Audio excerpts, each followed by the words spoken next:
Ouvre mes yeux, Seigneur,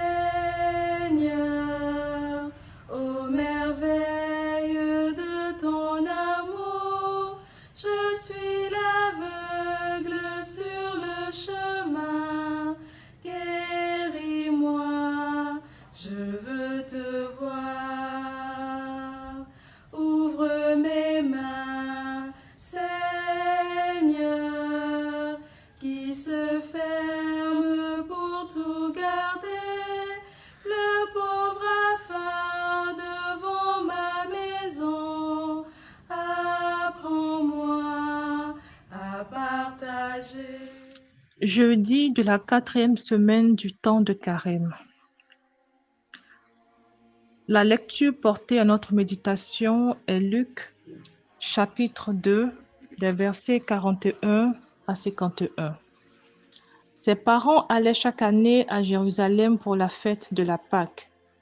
Quand il eut 12 ans, comme il s'était monté suivant la coutume de la fête, et qu'à la fin des jours de fête, il s'en retournait, le jeune Jésus resta à Jérusalem sans que ses parents s'en aperçoivent. Pensant qu'il était avec leurs compagnons de route, ils firent une journée de chemin avant de le chercher parmi leurs parents et connaissances.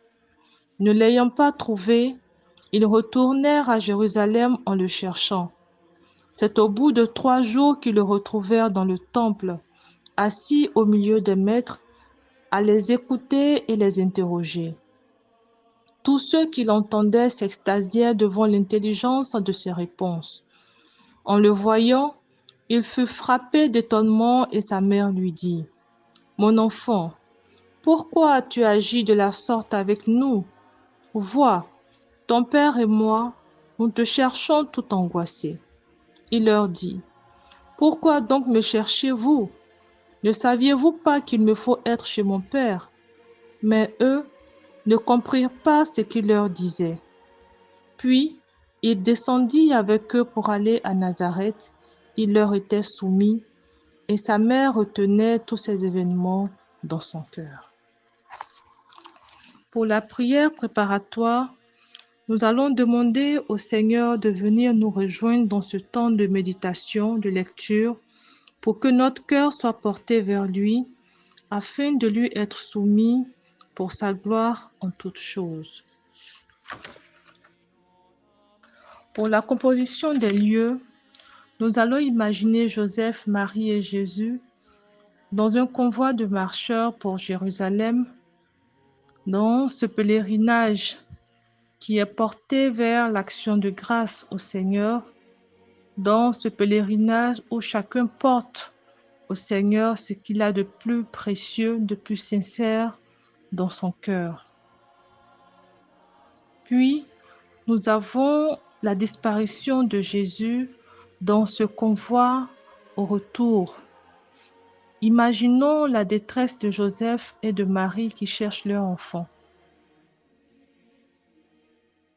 On regarde aussi après Jésus retrouvé parmi les sages, les savants, en train de les enseigner, en train de les éclairer.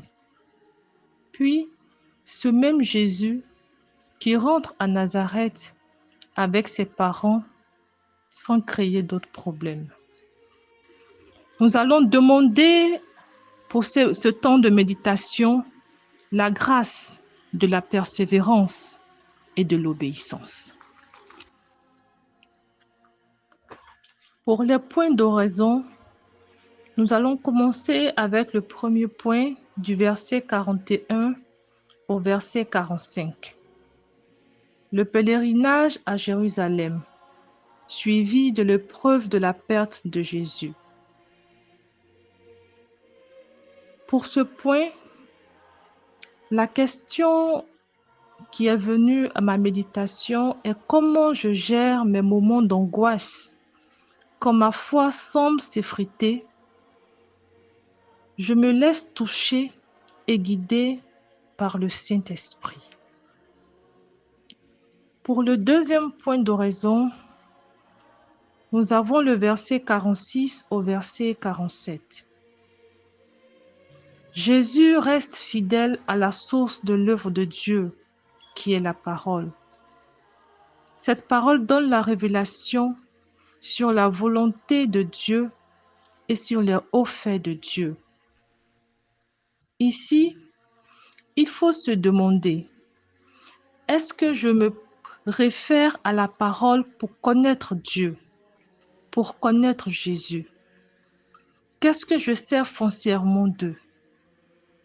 Est-ce que j'ai éprouvé la connaissance que j'ai d'eux à travers la parole, à travers la lecture de la Bible? Pour le point 3, nous avons le verset 48 au verset 51.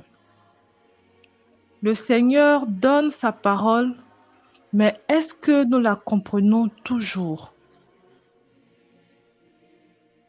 Je repense moi-même à tous ces moments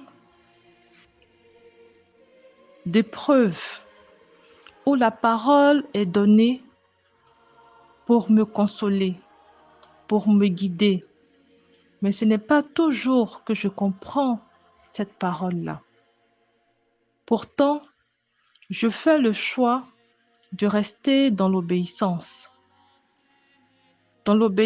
des préceptes de Dieu, des préceptes de l'Église.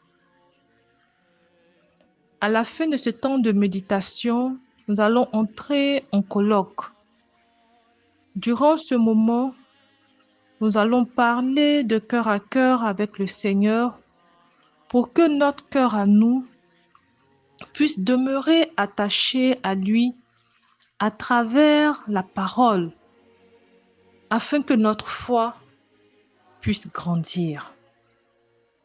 Nous allons ensuite finir ce moment de prière avec un Notre Père.